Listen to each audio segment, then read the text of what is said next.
텍사스 국경과 맞닿아 있는 모든 도시와 마을에서 이겼습니다. 그리고 거기는 히스패닉이 85에서 90%예요.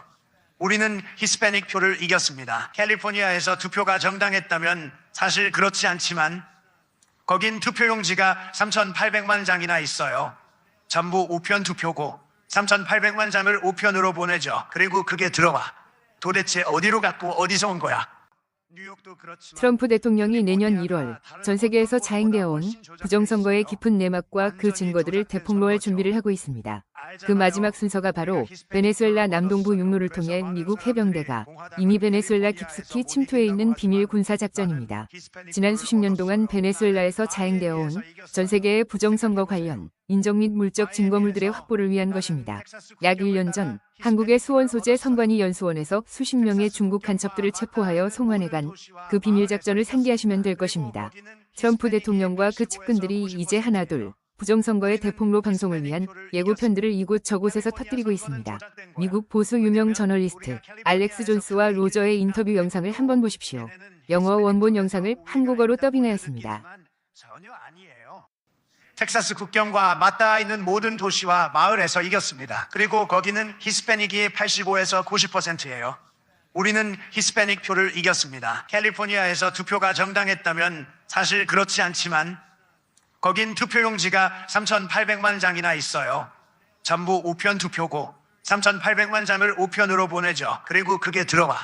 도대체 어디로 갔고 어디서 온 거야? 이제 우리는 압니다. 정보원들에 따르면 그 실무 그룹은 이미 베네수엘라 개입과 중국 공산당 개입, 그리고 온라인 숫자 조작 증거를 모두 확인했다고 합니다. 그리고 그들이 우편 투표에 대해 어떤 결론을 내릴지는 아직 모릅니다.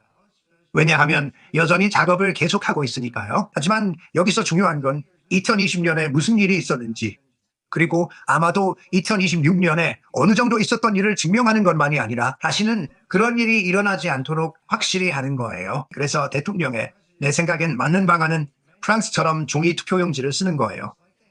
프랑스 사람들이 하루 만에 3,800만 장의 종이 투표를 쓸 수 있다면 미국인들도 당연히 할 수 있죠. 하루에 투표하는 거죠. 네, 부재자 투표 제도가 있긴 하지만 항상 그래왔듯이 이유가 있어야 합니다. 장애가 있다든지 타지에서 일한다든지 군복무 중이라든지 그런 경우에는 군인용 투표용지를 사용해서 투표해야 합니다. 하지만 선거 끝나고 3주 뒤에 하는 이런 투표는 그래서는 안 되고 우리는 그걸 계속 놔둘 수 없습니다. 2020년에 통계적으로 조 바이든이 8,100만 표를 얻어 승리했다는 건 절대 불가능하다고 확신합니다. 자, 이제 모든 증거가 나오고 있어요. 그래, 100%지. 그러니까 하지만 우리는 절대 그런 일이 다시 일어나게 해서는 안 돼요. 그러니까 이제 우리가 그걸 알게 됐지만 사실 그는 행정명령을 내렸어요. 하지만 그 행정명령이 그의 입장을 밝히는 것 말고는 뭔가를 바꾼 건지는 확실하지 않아요. 그러니까 우리는 그걸 강제로 시행할 방법을 찾아서 조작된 전자투표기에 노출되지 않도록 해야 합니다. 그리고 새벽 3시에 갑자기 나타난 한 번도 반으로 접힌 적 없는 10만 달러어치의 종이 투표용지에 노출되지 않고 그런데 그게 우편으로 보내졌다고 들었다는 상황에도 안 놓이는 거죠. 우린 절대 다시는 그렇게 해서는 안 돼. 그러니까 깨끗한 선거를 위해 운영되는 시스템을 갖춰야 해. 그리고 마지막으로 알렉스. 이게 정말 중요한 것 같아요. 원하시면 조금 더 오래 얘기할 수 있어요. 하지만 확실히 회의에 참석했던 고위 인사들과 얘기를 나눴습니다. 그리고 있잖아요. 한 달도 더 전에 저한테 말했어요. 잠깐 쉬었다가 다시 돌아와서 얘기하겠다고요. 돌시 게버드가 거기에 있었고 내각 회의에 다른 사람들도 있었으며 그들이 중국이 대만의 기업들을 통해 칩을 미국으로 들여오고 베네수엘라를 거쳐나간다는 증거를 제시했습니다. 또 우편 투표 사기. 우리가 5년 전에 들었던 모든 얘기가 다 증명됐어요. 그 투표자 명부에 있는 25만 명의 불법 체류자들, 애리조나에서 명부를 계속 유지하고 또 전부 다 증명됐고 제 소식통을 통해 곧 수지 와일스가 이끄는 태스크포스에서 그게 공개될 거라고 모두에게 말했죠. 그녀가 한 일 중에 좋은 게 있었죠. 그리고 지난주에 트럼프가 나와서 그래, 우리 지금 트럭으로 실어 나를 만큼 자료가 있고 이게 곧 다 공개될 거야 라고 했잖아요. 그래서 선거를 지키기 위한 싸움에서 그 부분에 대한 당신만의 내부 정보가 뭐죠? 로저 스톤의 존 이것은 엄청난 단독 뉴스입니다. 나요. 미국 우편 직원들이 펜실베이니아로 들어와서 다른 트럭들이랑 같이 7시간이나 앉아 기다리고 있는 거야. 우리가 왜 여기 있는 거지 하는 거지. 그런데 그 사람이 우편 검사관이라서 합법적으로 우편물을 볼 수 있거든.